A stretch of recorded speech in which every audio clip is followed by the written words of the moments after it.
You are listening to Fantha tracks. He's waiting. Classic Star Wars and the collectibles they gave us.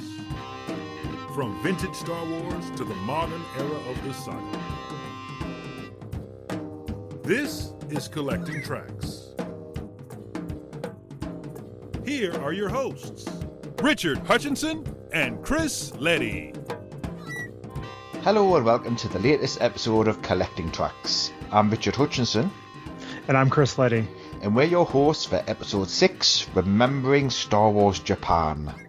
Now, brought this one up for a reason, Chris, Remembering Star Wars Japan. But before we delve into that, it's been a while since we recorded our last show, so what have you been up to? Yeah, it's been a little bit longer than we had planned, but, life happens. But yeah, I've been just really busy. It's been a busy spring with the family and all. Lots of activities going on with the kids, gearing up for the last few weeks of school here in the U.S., and it's been good family-wise, collection-wise. Just been really dialing things in, doing a bit of a spring cleaning to the collection, especially with my Ahsoka and Rebel Commando runs. I figured there was a lot of fluff in there that I could, purge. So that's felt good. I've got a show here next weekend that I'm setting up at, so maybe can get rid of some of that stuff there. And then, so out of nowhere, my former co-hosts and I decided to start back up Six Scale Scavengers YouTube channel, and we're now the Return of the Scavengers. So it's been fun to get back into it and talk a little bit more broad instead of just six scale figures. We're talking anything that kind of piques our interest collection wise, so it's been fun. We've put out 3 episodes so far. Cool, I'll check them out. I was going to ask about conventions, actually. Have you been to many recently at all? No, but I mean, man, it's there's been a lot. It seems like there's like 2 a month up here in the northeast of the U.S. There was one yesterday that I could have gone to. There's smaller shows, bigger shows, cons. Summer is jam packed with opportunities. And there's some really good ones down in Boston, and Rhode Island Comic-Con always brings in some big names later in the year. So hopefully I can hit up some of those and, maybe get some photo ops and some autographs and the like. Oh, yeah, cool. I certainly know that a friend of mine's at the Canada one. That seems to be pretty big this year. Was it Yep. May the North be with you or something like that? I think so, yeah. Yep. Yeah, those are good shows, and you wish you could go to more, a bunch of them, but reality kicks in, and you got to pick and choose. Yeah, absolutely. So, Star Wars Celebration Europe 4 was my clear highlight. I've got to say, for those who have not been to a European celebration versus the US one, they are worlds apart. They are very, very different. The US celebrations, as you'd expect, are bigger and more extravagant and seem to have a lot more of the big name guests, where the Celebration London and Essen is much more streamlined, far fewer vintage items, certainly, for sure. But I certainly enjoyed it. I really did enjoy it. It was a cracking show. Met up with many of me, me fellow UK friends, and guys like, Chris Jogoulias and Gus and Jonathan McElwain and a few others came over from the US. So it was always great to meet up with them. Chris Porteous from Canada as well. So we spent a lot of time just hanging out. But with regards to the celebration itself, they're certainly not as busy as the US ones. And the US ones, you can be walking around for 2 days without seeing the same thing twice. But in the UK, you could probably get the whole show floor done in about 3 hours. Wow. And yeah, there were panels and things going on, which are obviously, good to go and see, and very, very little queuing. And they seem to have solved the queuing problems in the past, where you had people sleeping on floors for years, with having these, these lottery tickets using the apps and things, which is all good stuff. But I thoroughly enjoyed it. But Chris, I'm not going to talk too much about Celebration Europe because I don't know how you feel about it, but for me, if a show doesn't come out within about 3 days of Celebration Europe ended, I just have no interest in it at all. I just don't know if that's just me or not, but I just find it all... Yeah, it's funny. It's so funny you say that. And I feel bad, but like, you know, I listen to a lot of podcasts and watch a lot of shows and stuff, and I can only take so much of it. And so, you know, it is what it is. I heard, you know, all different varying opinions on Celebration. I think the main thing that a lot of like our collector groups really enjoy is just being able to meet up and the camaraderie and like, you know, feeling, you know, like you're with like people, you know, you're like, it's just fun to hang out and just talk Star Wars. And a lot of the time, you know, you see these people that you haven't seen in years, or it's the first time you're meeting them in person. And, you know, it's like your old friends, and like the conversations are so easy. And I think that's the best part of, you know, Celebration and some of these big cons. You know, all the hoopla and the panels and everything, like that's almost secondary to me. So, but yeah, I don't think you're too far off base with that thought. Well, I mean, apart from Celebration Europe, I've also been incredibly busy, so I've moved jobs. I've been in my previous job for 16 years, which was a long time to stay in that position. So I am a school teacher, but I have moved up to, I think you would call it vice principal in the US. I'm not sure exactly what you would call it, but yeah, so I'm now a deputy head teacher of a large secondary school in the local area. So I've been there 4 or 5 weeks and I'm really enjoying that. So that was a tough thing to do. And also a lot of planning because, Chris, I don't know what you're like, but if you're going on holiday, your planning's over once you've paid for the ticket. But my wife is like, right, what we're doing on Monday, what we're doing on Tuesday, what we're doing. And I'm going to Thailand for 3 weeks. So there's a lot of planning to do. But we've done all of the, you know, all the things that I'd want to do, you know, like going swimming with elephants and things like that. But doing all of the ethical things. So we're not doing things that are, you know, unethical. We're doing the ones where there actually is a lot of conservation work going on, and you know, when you actually swim with the elephants, you're actually bathing them and you're cleaning them and things like that. Cool. So it's going to be a really good time. So looking forward to doing that. So that's middle of July in August. So I'm going to be away for a while with that. But I've also I interviewed Davine Anderson on for Fantha Tracks and for the Vintage Rebellion podcast, talking about Tatooine, because he runs Galaxy Tours, which is you know, this big tourist company in Tunisia, and I'm pretty much got it nailed on now that I'll be going to Tunisia in Easter 2024.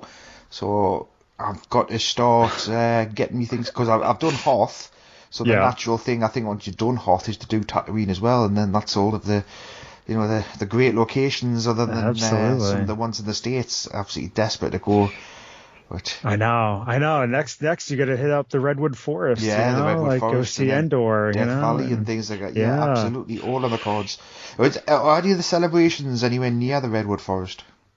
Well, Anaheim, I mean, it's going to be, Anaheim to like San Francisco, north of San Fran area, Modesto, like that area. It's gonna be like 3-4 hours. No, it's not too bad. And stuff. It's only about 2 inches on the map when I looked at it. I know, right? It just seems like it's right there, man.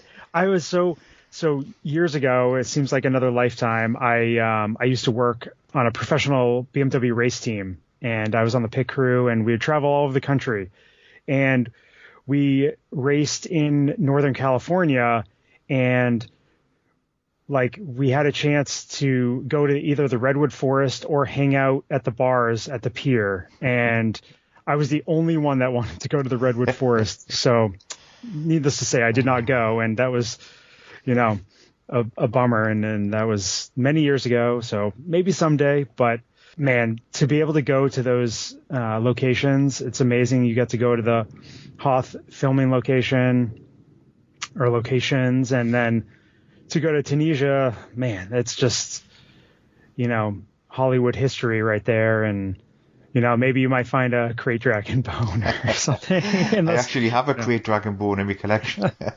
Nice. But yes, yeah. I'm the kind of person to trip over, the original lightsaber that Luke left in the desert for the next person to wander over and find it. That's my thing. Yeah. I feel you there, man.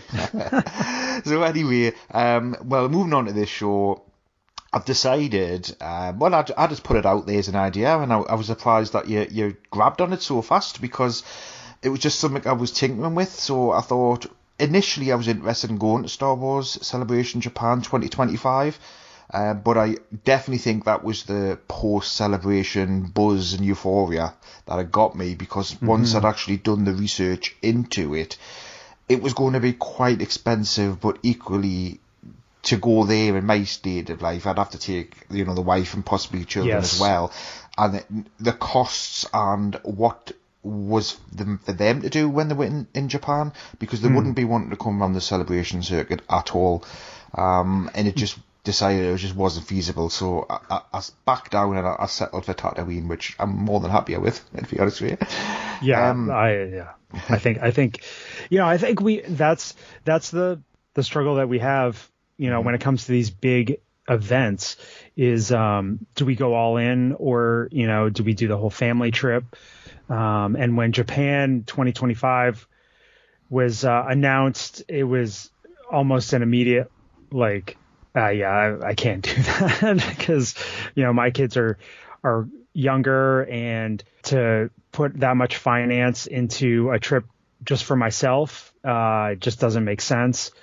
Yeah, I mean, we'll get into what Celebration Japan in 2008 looked like for fans then, but I think Star Wars is in such a different place now than it was in 2008, that the fandom has grown significantly, the collector base has grown significantly, and I think it's going to be quite a bit more, much bigger event than Celebration in 2008 was.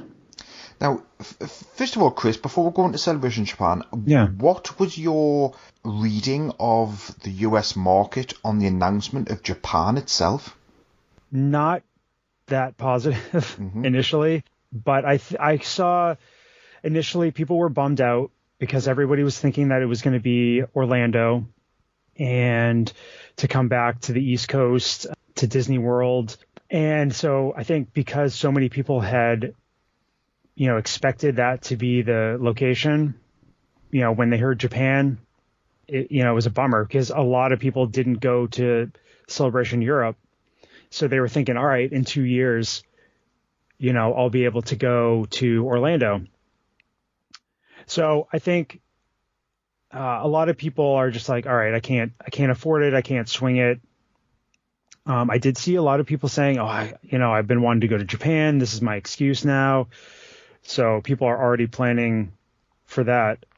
But I think, one thing is, there might be some alternative gatherings being planned for U.S. collectors that, aren't going to be able to make it to Japan. So it'll be interesting to see how that plays out. And if that happens, then I would be game for a collector-based kind of U.S. side, pseudo celebration, so to speak. But I don't know. I think there's going to be a lot of representation from the U.S. there, but probably less so than there was in Europe. Yeah, I mean, certainly from the European point of view, we never expected Celebration to be repeating Europe again, so we all expected Orlando. And even DJ Elliott in one of the panels, he looked as though he let it slip that people could sleep in his couch because he had 5,000 new friends, etc. And then he's going, I'm not seeing the next Celebration as in Orlando, and he was very quick to, clarify that. But obviously 2 days after that, and the Japan announcement was made, it was caught everybody on the back foot. But I think generally the buzz from the Europeans was they were really positive about it, and it was exactly the same as what you said. Would like to go to the Far East, and if we can kill two birds with one stone, meet friends, and have a good time, then so be it. equally, I've got a lot of friends as well who are thinking, well, this would be the 4th, the 5th, the 6th, 7th time now we've headed over to the States. It's nice to go somewhere different. So, yeah, quite a mix on that one. But I think great. I think it's wonderful, and it's really, really good for the Asian market, and many of the collectors who do want to travel. Absolutely. Japan has a strong, fan base, collector base, and like I said, it's growing. And one of my thoughts is for those collectors that enjoy the hunt, we know who they are. I think there's a lot of, like, I like to call them honey holes, or, there might be some black hole collectors over in Japan that might come out of the woodworks during, for this celebration. And I think there's a lot of hidden treasures over in Japan. And I that part of me wishes like I could go and meet these collectors and tour their collections and see what else is out there, because it's possible that there's a lot of stuff, a lot of items, rare items that have, made their way over to Japan that people haven't seen before or haven't seen in a long time. And like, that is the type of stuff that really gets me going as a collector, and just like the thought of the unknown. And I think that'll be a great thing to follow and see what collectors might be able to unearth over there. When you pack it in, you make this one to go now. I know, right? How can I make this happen? Hi there, this is Mike Quinn. I played Nine Num in Return of the Jedi and the new trilogy, and you're listening to Fantha Tracks. Let's move over to Celebration Japan. Yeah. So let's have a look at the first one. So Celebration Japan, it was held at the Maku. And first of all, I am going to apologise for every pronunciation that we get incorrect on this, because some of these are a little bit of tongue twisters. So I think it's the Makuhari Mezi Convention Centre, which is near Tokyo, and that was July the 19th to July the 21st, 2008. So it was quite a long time ago. Wow. And it was there to celebrate the 30th anniversary of the original Star Wars movie, which debuted in Japan June the 24th, 1978. Now, I do believe that Celebration Japan 2, I'm assuming that they're going to call it that anyway, is also held at the same convention centre. But do you know how the original one was announced, Chris? How was that announced to fans? Yeah, it was pretty cool. Back in February of 2008 at WonderCon, our wonderful collector extraordinaire Steven Sansweet announced that Celebration would be in Japan, and then subsequently, it was later announced or posted on StarWars.com with the official announcement. But Steven Sansweet, concept to what is it? You all get that one now, don't I know. we? No. From concept to screen to collectible. Yes, yeah, his book that kind of opened up the eyes to so many collectors, and he's got the record of the biggest Star Wars collection. It was fitting that he announced that. So. Yeah, I mean, Japanese audiences, have been among the most enthusiastic and devoted Star Wars fans, and we couldn't let this anniversary pass without thanking them. Those were the words of Steve Sansweet. So, yeah, I think, it's great, and I'm sure they were very surprised back then to hear of the idea that Star Wars Celebration was coming to Japan. Well, what's interesting for me as well is that Celebration Europe London was just before the Japan one again. So it's States, London, Japan, and it's following that pattern. But, I mean, you're right. The Japanese markets, the Japanese fans must have been really surprised at this, because, I mean, where could they have gone? Obviously, they've done probably 4 celebrations in the States around about this point. They've done Celebration Europe 1. Where else could they have gone? Would Japan naturally be the 3rd biggest market? Other than Germany, I suppose, but would they have done a second Europe? I think they were smart to choose Japan and go to that different, a different market and see what the reaction was. And I mean, it's unfortunate it's taken this long to get back to Japan. Obviously some things in between in the past, 15 years that have, possibly, shifted it back to the US or whatever. But yeah, I think it's just one of those things where, Lucasfilm, wanted to give that market an opportunity to enjoy in the fun of what Celebration brings to fans. Yeah, absolutely. And I mean, the Japanese should rightly be, rewarded with this kind of experience. It wasn't, chosen because it was, right next to Disneyland, because it was all pre that. And there would have been a little bit of, well, the Australian market can fly to Japan quite easily. Yeah. There would have been a little bit of that. But I think this is a good reward for the Japanese culture keeping Star Wars going as well. They bought into Star Wars. They then, you just think of the amount of posters and toys and, unique Japanese graphics that we've seen over the last 30 years. It's staggering. Yeah, talk about a rabbit hole. You look in, like Gus and Duncan's book of, Guide to Collecting, Star Wars and stuff. You just see there's just so much out there. From Takara got the license for Kenner figures, and and then it just progressed from there, and all the different unlicensed items and all the different imagery, and like you said, with the posters, you've got the Japanese variants, and it's amazing. And I think, I'm sure that drew a lot of collectors from all over the world at that time to hunt and find stuff and see what else was out there and experience the Japanese culture, through Star Wars and such. Now, but before we go much further, I think we've got to give a big shout out to Rebel Scum, because without websites like Rebel Scum, who, they were on the ball from the very early days, of documenting celebrations and whole host and photographs still. You go to many websites, these photographs have gone now. Rebel Scum have cut those up, and it's been absolutely invaluable preparing the show. So great thanks to Rebel Scum. Oh, yeah. Yeah, sorry. It was, I mean, that's what's great about being able to do something like this, is go back and check out all the different images and events and stuff like that, because places like Rebel Scum have curated, those events. So speaking of Rebel Scum, then, so thankfully, one of their writers has posted, some fantastic blogging information on there, and I found this link through the Celebration, official pics guys, because I think they were the autograph company back in Celebration again.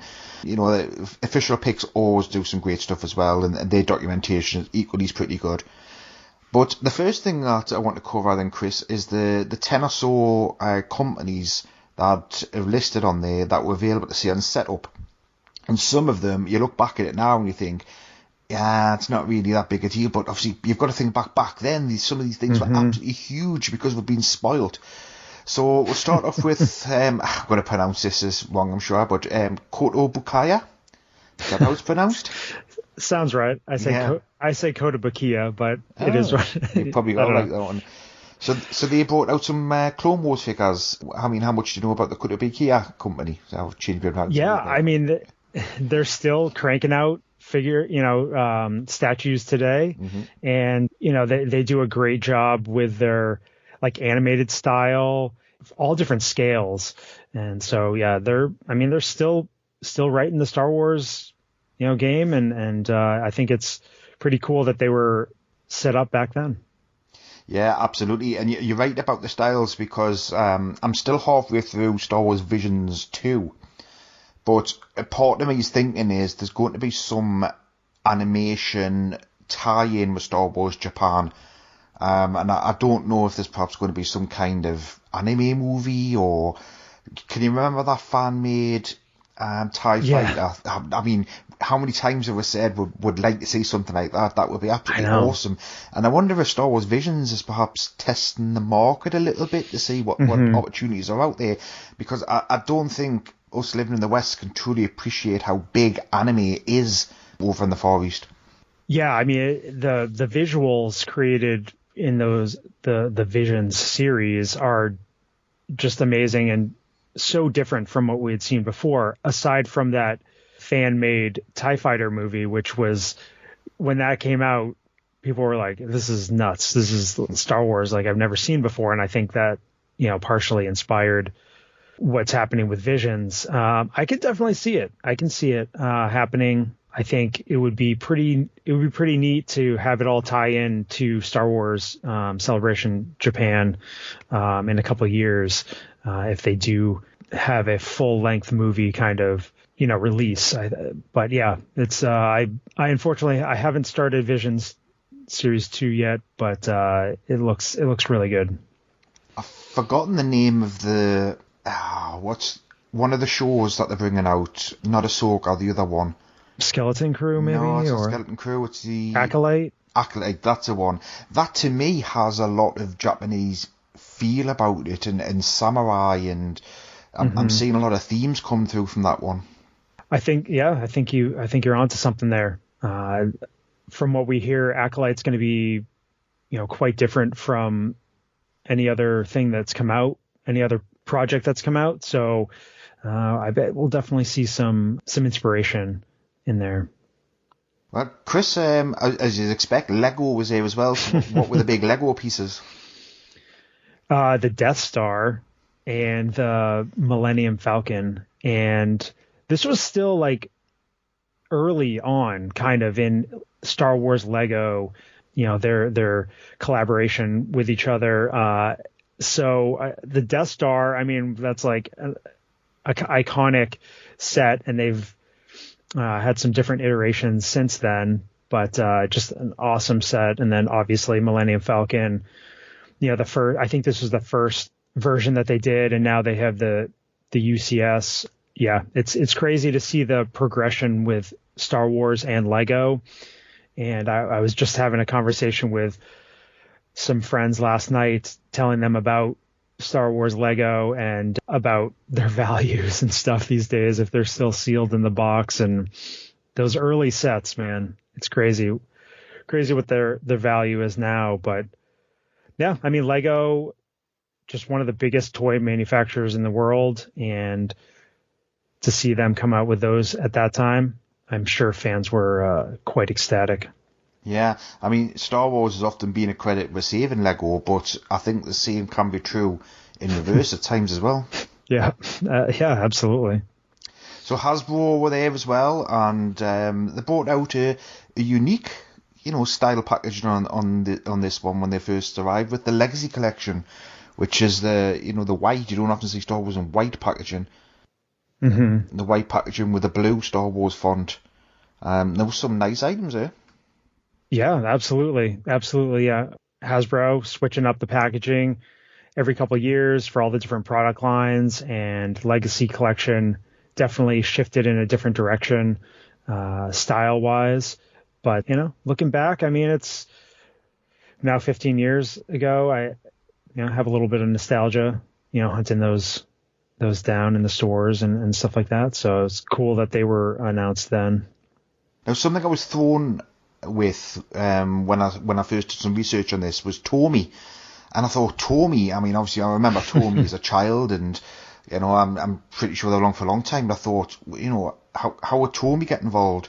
And then some websites were listing it as Tomy, and some were listing it as Takara, which we know about from the vintage Star Wars collection. Mm-hmm. And then it took us a while to actually twig on that Tomy and Takara had actually merged together.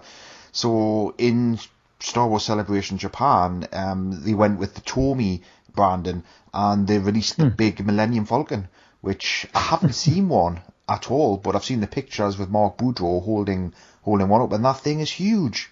Yeah, I know, but same. I've never seen one in person, but Tomy, Takara, I mean, now they just produce so much collectibles wise and stuff, but yeah, what a piece that is. I mean, I haven't checked to see what they go for on the, nowadays, but just another cool item. And I mean, I don't know, I don't know how much I would, be willing to pay for something like that, but it is a really cool piece.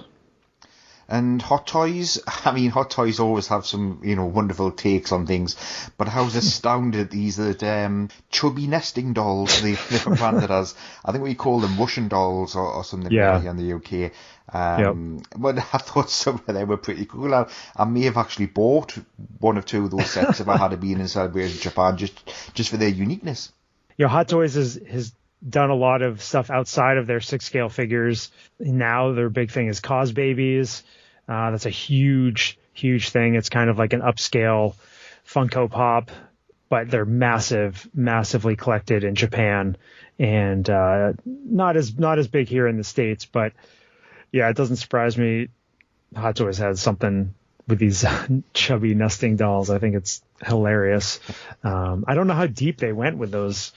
It's not really something I'm super familiar with from their product lines, but it's kind of funny. Yeah.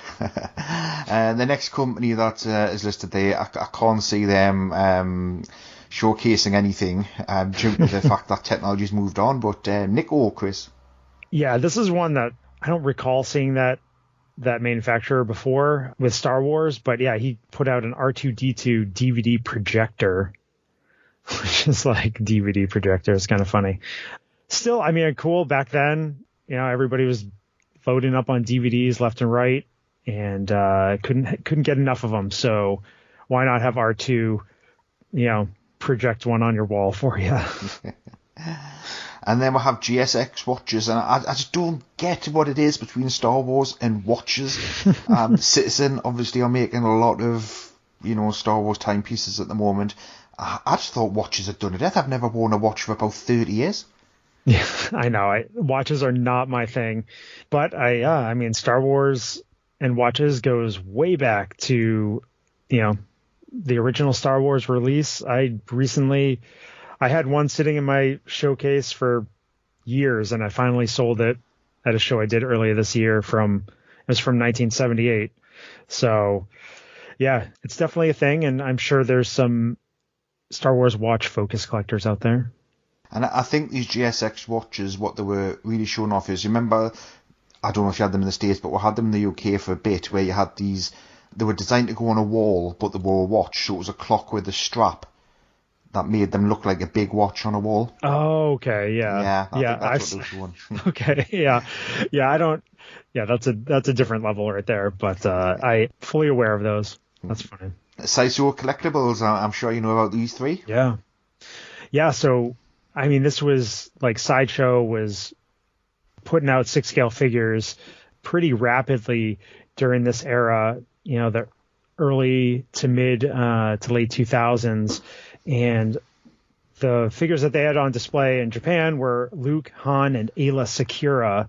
Still the only 6-scale Ayla Secura that has been produced, on a little bit higher end, aside from like Hasbro. But yeah, I mean, it's funny, like back then, these were like light years above anything else, sculpt wise and paint wise and, tailoring and all that stuff in that scale. And now you look back and you're like, eek, they do not hold up well with the Hot Toys and other brands, what they're doing. But still, they're good for, setting up a scene kind of in the background and that sort of thing. But yeah, still cool to, to see what Sideshow was putting out back then. Yeah, absolutely. And one of the things I love about Celebration are the dioramas. And the Belgian prop builders and the German prop builders are very, very good at, bringing these huge structures that had 2 ATSTs. They had the usual TIE fighter, and they had lots of other things dotted around at Celebration London. But just look at what they had for 2008, and when you look at the quality of these still do hold up. So Jabba the Hutt, a speeder bike, a snow speeder, and I'm trying to rack my brains. I don't think I've ever seen a snow speeder at a Celebration before. Could be wrong. Due back, the Falcon Corridor, but what I also liked was they had George Lucas in Carbonite. I should have checked, actually. Was this before or after the George Lucas and Carbonite action figure came out? 2008. I feel like it was before, but I would have to look at the release, the timeline of the releases there. But yeah, the dioramas is just, it's one of the, for a collector, I love dioramas. If in a perfect world, I'd love to be able to build dioramas and have setups and stuff, and to see these in person, it's just like, oh man, it really makes me, get that feeling of enjoyment out of like what action figures are, and like what you can do with them, and what you can do in different scales with different materials, and it's amazing what some of these people can come up with. Oh, sure. I mean, absolutely love it. I couldn't draw a straight line with a ruler and a pencil, that's my artistic ability. But some of the things that these guys are doing, it's absolutely phenomenal. True love. Well, what I would like to see is something like remember the concept stuff for 1313? Mm-hmm. Something like that, Japanesed up, like, I don't know, like Jedi Knight 2, the streets of Nalhutta or something like that. I'd love to see a diorama like that done in a Japanese, style. I think that would be absolutely phenomenal. Oh my goodness. Yeah. I think but there's some people working on some stuff, because even some of the visuals from the Visions series, just like the animation and what you could do diorama wise, I think there's some great opportunities there. And I just wish I had the time and a little bit more patience to come up with something. Time, patience, and skill is what I need. Yeah. For everything in one location, daily news, reviews, interviews, podcasts, video, and social media feeds, bookmark FanthaTracks.com for Star Wars news 24/7, 365. The last thing I want to talk about is the Vader projects. Now, the first time I became aware of this, I think, was one of the Anaheims, where they had the Darth Vader carry cases and people were painting them, and there was some wonderful entries, and it was possibly part of the Van Show Obi-Wan exhibit. So I was a bit surprised to see these, which obviously would have predated that, and these were Darth Vader masks, but they were painted in different themes.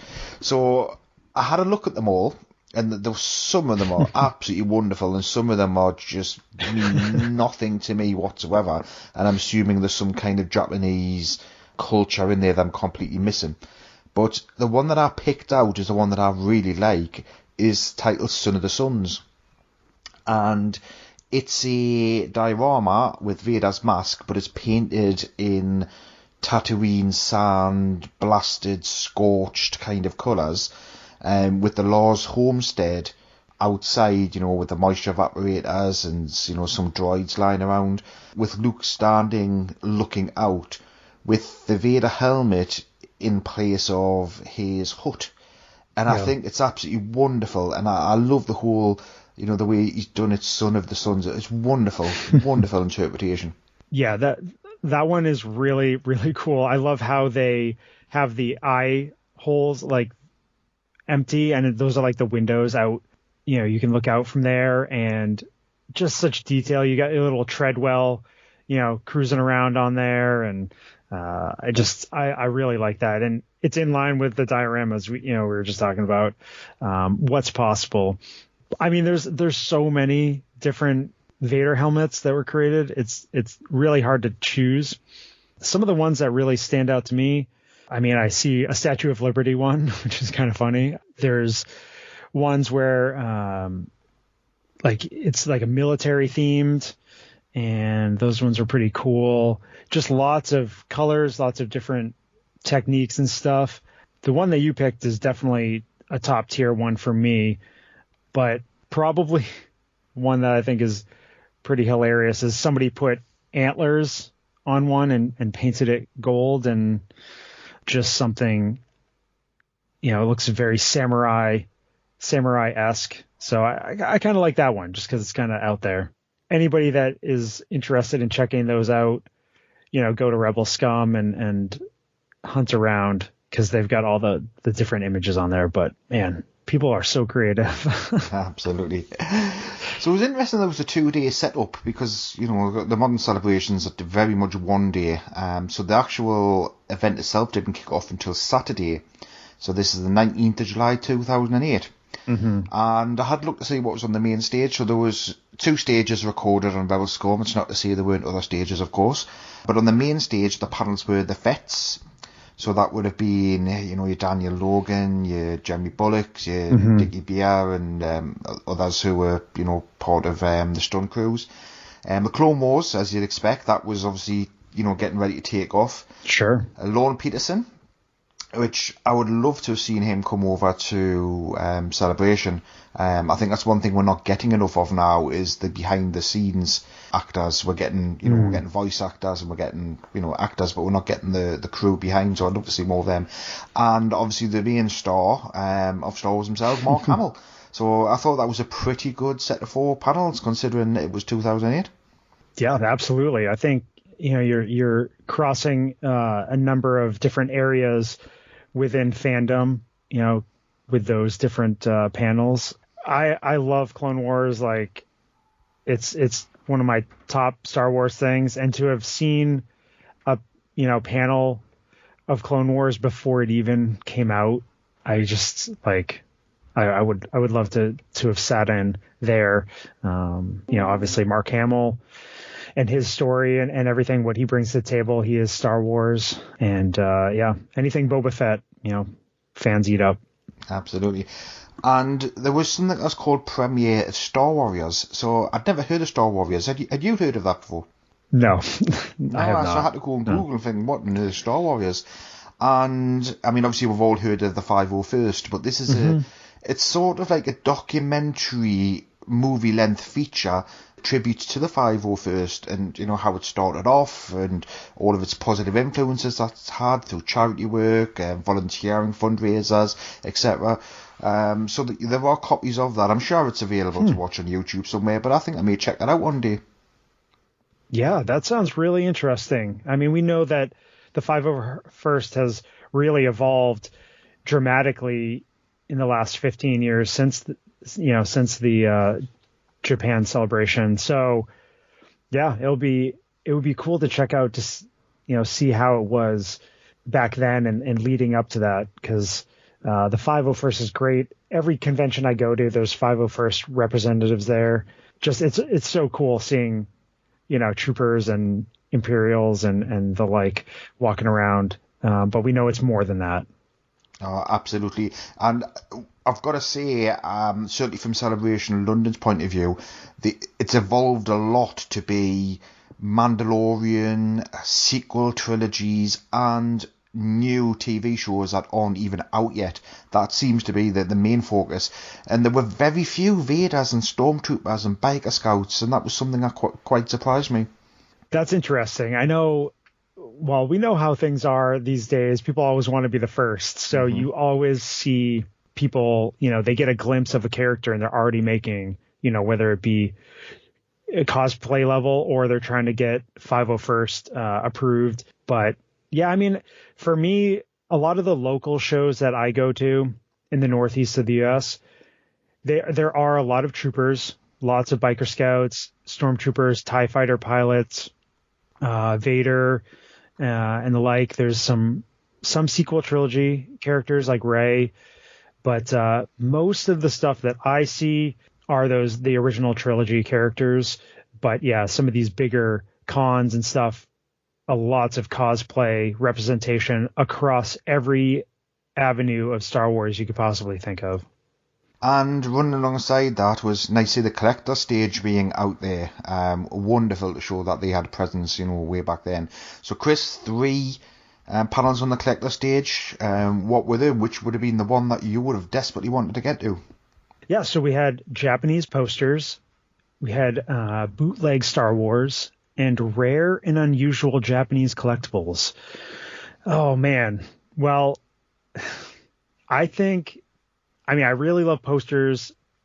I have a decent poster collection, But I think for me, I would probably gravitate towards the rare and unusual Japanese collectibles, just because there was probably a lot of stuff shown that maybe previously unseen, by a lot of collectors. And so, yeah, I would kind of gravitate towards that. How about you? Oh, absolutely. Nailed it. If I'm going to go to Japan, I want to see rare and unusual Japanese items. I don't want to see Polish bootlegs. Not that I've got anything against Polish bootlegs, but I just don't want to see it. I don't want to see the top 10 US collectibles, I've gone to Japan for something different. So that was a wonderful panel. So that was definitely one. I wish those had been recorded and put up on YouTube back then. Yeah, I know. Where was Chris Porteous? Yes. So, Sunday the 20th of July then. So on the main stage we have, two people who are sadly no longer with us, but Dave Prowse and Peter Mayhew. And this must have been one of the last David Prowse appearances on anything that was Lucasfilm approved. It's quite possible. And, to get those two up there, iconic characters, and, it would have been amazing to see what they had to say to fans, and just, it's interesting. We know David Prowse's tumultuous relationship with Lucasfilm over the years, and at least, he did get some time at this celebration. Yeah, and it is nice to say. I mean, I've met David Prowse a couple of times at some very, very, very small cons, where you may only get a few hundred people there, so you could actually just walk up to Dave Prowse and have a conversation, no problem whatsoever, and he was always genuine and down to earth. But he's just another one of those typical guys where if he has a beer or two, he just says too much. Yeah. He was the one that got caught out. Others didn't. Oops. Yeah. As you'd expect, more Clone Wars panels, which is obviously leading up to the third day, but John Knoll from ILM was there. And we did a bit of background digging on John Knoll in the previous episode of Vintage Rebellion, and him and his brother actually wrote the software for Photoshop. So extremely talented guy. Yeah, John Knoll is a man of many talents, and for like just that idea that he wrote the software for Photoshop, I mean, it's surprising, but it's also not surprising. Obviously he had a major part in getting Rogue One made. He's still around. We still see him at panels today, talking about all the events that he has been involved with. And if you're going to get Mark Hamill over to Celebration Japan, you may as well give him 2 days on the celebration stage. Interested to know if it was the same panel twice, or did he have a different theme the second one? It's difficult to say. I can't imagine the queues being that big, so I would imagine there probably was a different focus and a different QA on the second panel, but doesn't matter how many times you see Mark Hamill, you always come away with something new. 100%. I mean, it would make sense for it to be, a different type of panel if they were doing it 2 days. But yeah, Mark Hamill, just every tidbit of information that he, shares with his experience with Star Wars or other properties and other, career and the like. I think just love hearing him talk, and give me more Mark Hamill. And we've got 5 this time, Chris. 5 panels on the collector stage. And again, which one would you have desperately want to go to? Yeah, so Art of RMQ was one. Intro to Collecting with Chris Drogoulias. Star Wars plush toys, unproduced Star Wars toys with Gus Lopez, that is, and International Star Wars Collecting. So, oh man, there's some tough decisions there. I think for me, it would be International Star Wars Collecting, because again, I'm in another country. I want to see, what types of collecting maybe Japanese collectors are hunting, what we're talking about there, but definitely some good stuff. How about you? Well, put myself back to 2008 here. There are 2 I think that I would have desperately wanted to go to. So we take too many things for granted now with the internet and panels and videos, but unproduced Star Wars toys with Gus, that must have been one of the very first iterations of this kind of panel where you would have shown, the unproduced droids and Ewoks and various other things, and that would have been great to see for the first time. But possibly also the introduction to collecting as well, because as you know, how many collectors have come on the scene in the last 15 years, right? Quite a lot, and every one of us has made mistakes, so it might have been an idea to perhaps go in and learn from one of the experts. But again, Art of Alpha Quarry, that would have been a fantastic panel. Just not sure I would have wanted to have that one in Japan. Star Wars plush toys, if there are any plush toys in Japan, then why not? Yeah, I think, again, you're covering a lot of areas that different types of collectors can fall into, and a bit of representation there. There's just so much opportunity for knowledge sharing that I think any one of the panels would have been interesting in itself. So on to the final day then, and obviously Monday the 21st of July, as far as the Clone Wars were concerned, this was all for them. Lots of the Clone Wars, 8 episodes for the first time. I mean, that must have been great. Must have been wonderful to see on, a huge screen in one of the auditoriums. Oh my goodness. Like seeing that, those episodes and getting a feel for what the Clone Wars was going to bring to the table and start filling out that time between, episode 2 and episode 3 was just would have been amazing. I mean, I've talked about it before. I got to go to Celebration Chicago and got to go to the Clone Wars Season 7 panel, and that was the most amazing Star Wars experience I've ever had, like in person, be able to share that with, fellow collectors and stuff like that. And this is, at the cusp of, that whole, the whole Clone Wars, coming out. So just would have been amazing, and seeing Ahsoka, and I'm sure there was a lot of people back then that weren't a big fan of her then, but it's amazing how things have turned around to today. Yeah, absolutely. There were a lot of people that weren't a fan of her. And then probably somebody else who's blotted his Disney's, loyalty club card now, Ray Park, Darth Maul himself. Oh, yeah. Yeah, I know. He's had some issues. So what his future with Star Wars is. But Ray Park back in the day, I mean, everybody loved Darth Maul, just a cool character. And Ray Park loved, going to these panels and going to these conventions and talking about his experience as the character. And yeah, just cool to see Ray Park back in the day. And the collector stage wrapping things up nicely on the panels. And so for this time, Chris? Yeah, more goodies here. Got Star Wars food collectibles with Duncan and Jonathan McElwain, Japanese Coca-Cola collectibles, Star Wars card collecting with Andy Dukes and Kathy Kendrick, and Humor's Star Wars items with Duncan Jenkins. So, I mean, for me, being so involved with card collecting, I would go to that. Unless it's like, I don't know if it's trading cards or if it's like... It was trading cards, yes. Andy Dukes and Kathy Kendrick run the Star Wars trading cards website. I would definitely have gone to that.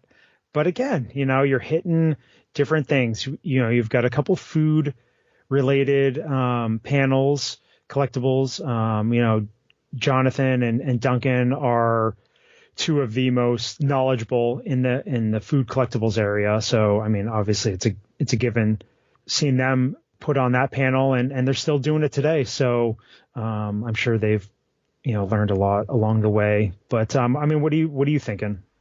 I was thinking Japanese Coca-Cola collectibles. Now, I used to collect the bottle caps. Yes. Now, there are so many of those bottle caps to get, but they're all fun, and there's lots of different brands, and then you've got different styles of the brands and different sizes.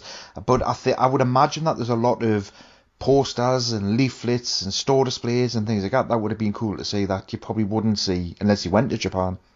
Oh yes, all the ephemera, all the other avenues that you can go down.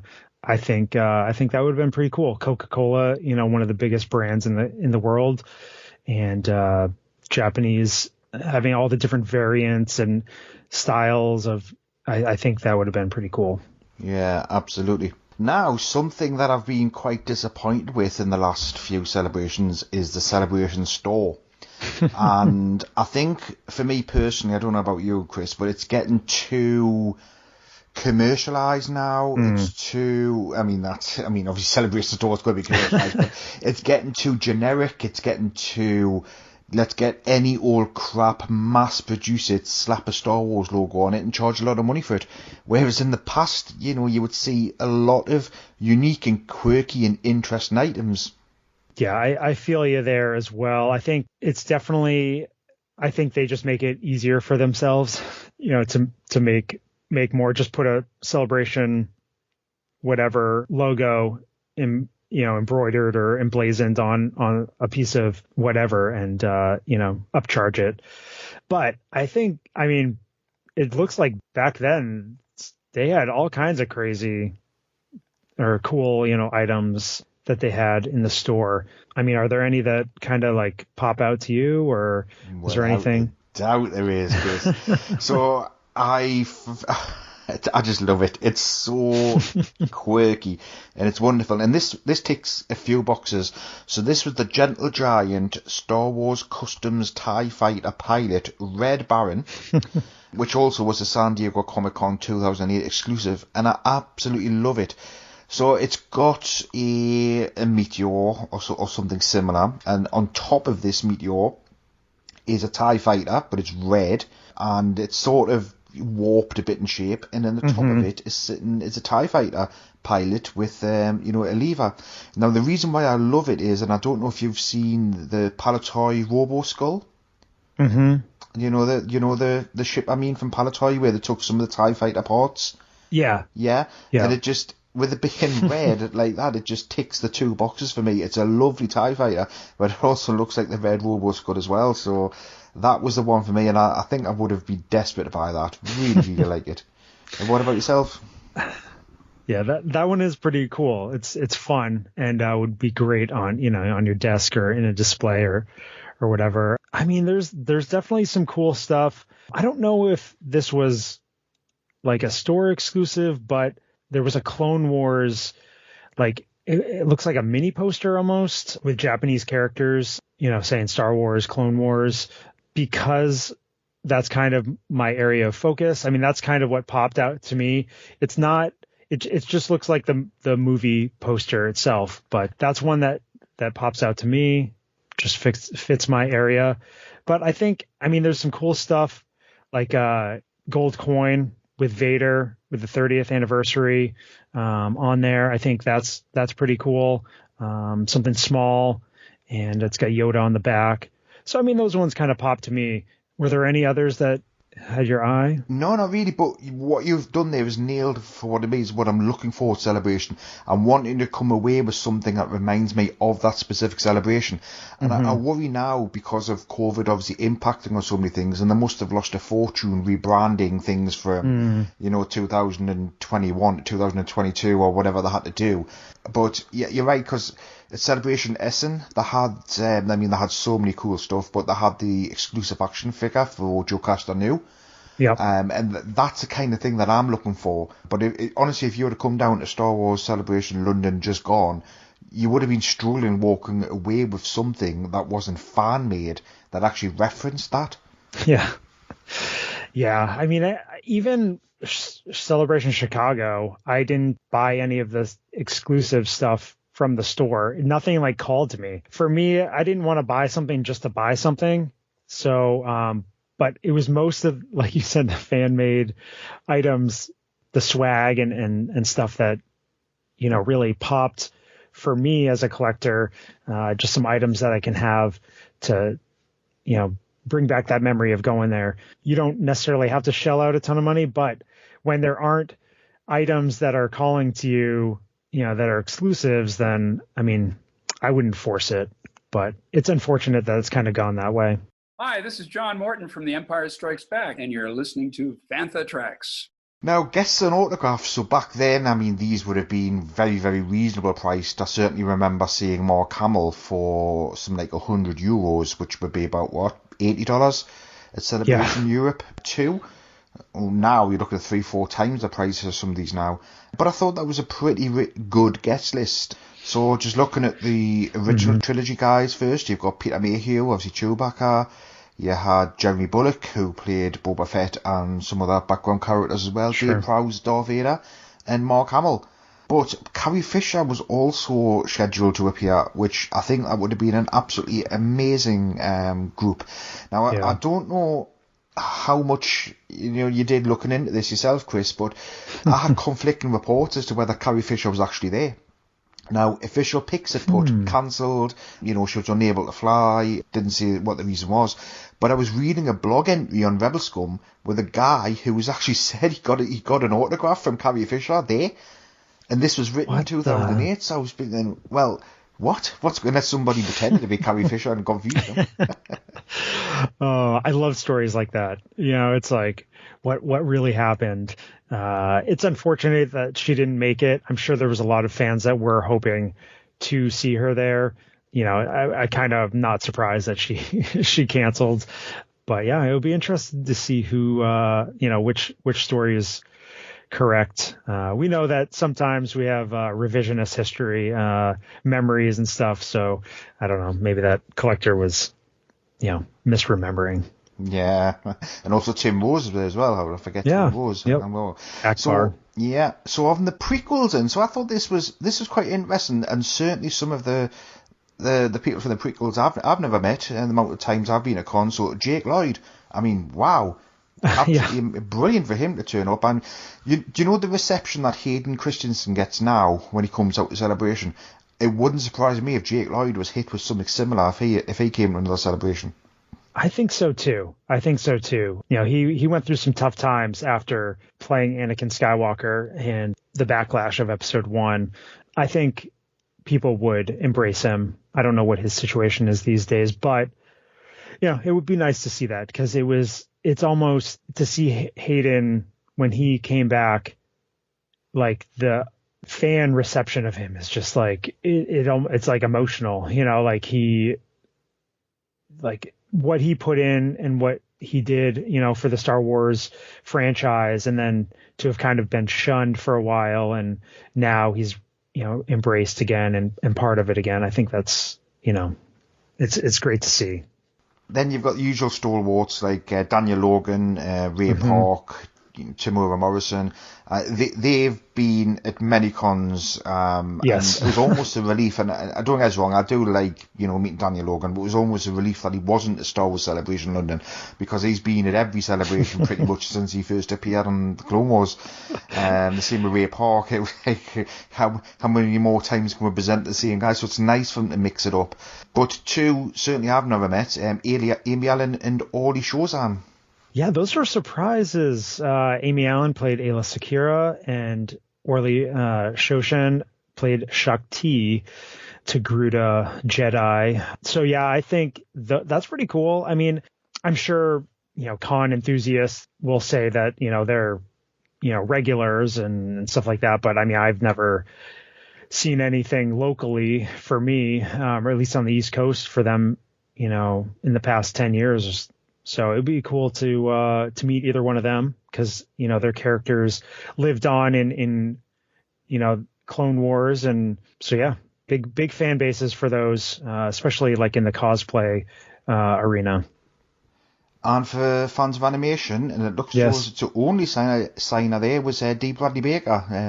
I know. Incredibly talented guy. Oh, yeah, Mr. Clone.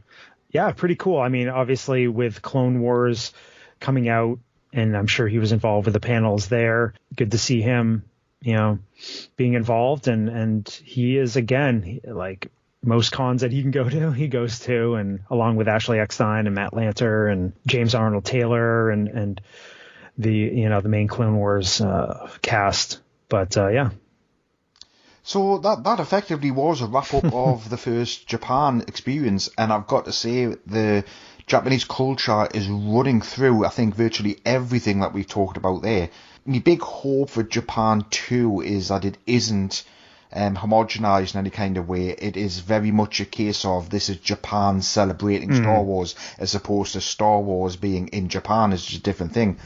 I agree 100%.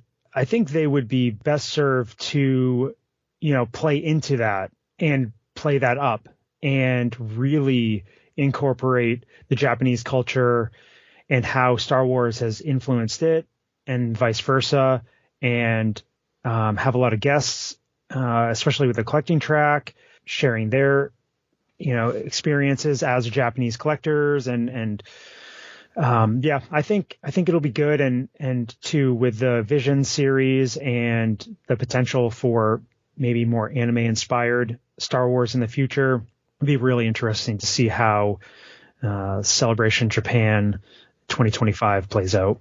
Oh, I forgot to bring this up. Actually, Chris, I'm glad you mentioned Visions again there, because, as you know, I'm a massive EU fan, and I love the expanded universe. And coming back from Celebration, I had to go back into the High Republic. I dipped my toes in the High Republic, but I couldn't get into it initially. But something happened in London, so I've since then I've read like 2 novels and lots of comics and things. Nice. But there was some graphic novels, but they were done in a Japanese style. And those were really good, and I think we might see some more of that coming out as well, because the Japanese kind of anime style Star Wars has always been a take on A New Hope or a take on Jedi. It hasn't been anything new, and they haven't had their own storylines to run with, as far as I'm aware. So this was wonderful to see. So I can't remember the name of the novels now. It was something like Edge of Reason, something like that. And there's a part 1 and a part 2. So I've read the part 1 and I thoroughly enjoyed it. See, I mean, there's so many opportunities to grow Star Wars and add new elements to it, and there seems to be a little bit of Star Wars for everyone. And I think, just putting more effort into those types of projects, I think that's huge for the growth of Star Wars. 2 seconds, Chris. Flights to Tokyo from... we've done the worst thing with Hutchinson, because I was absolutely not going. I was not going, and I'm still not going to Japan. But oh my word, am I going to be watching this on YouTube? Man, I know. We'll have to live vicariously through those that get to go, and hopefully there's more access to, the panels and like. We know that Celebration or Lucasfilm and their YouTube channel, they do offer quite a bit of access to these events. I mean, I was glued to my phone all during Celebration Europe, watching everything, and we can go back and watch all the collecting track panels and stuff. So that's good. At least this day and age, we can experience this stuff even though we can't be there in person.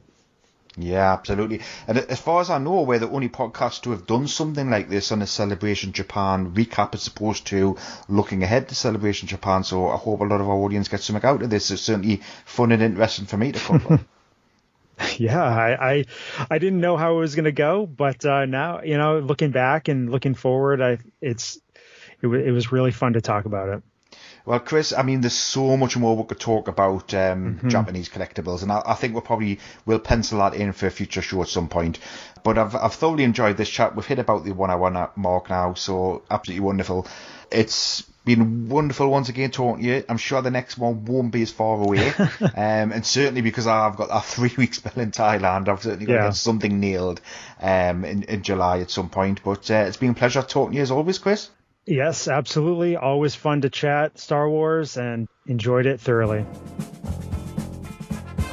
So thanks for listening to Collecting Tracks. If you want to be part of the action, stay updated on all the latest Star Wars news, visit fanthatracks.com or check out the free Fantha Tracks app through the App Store to follow us on your mobile device.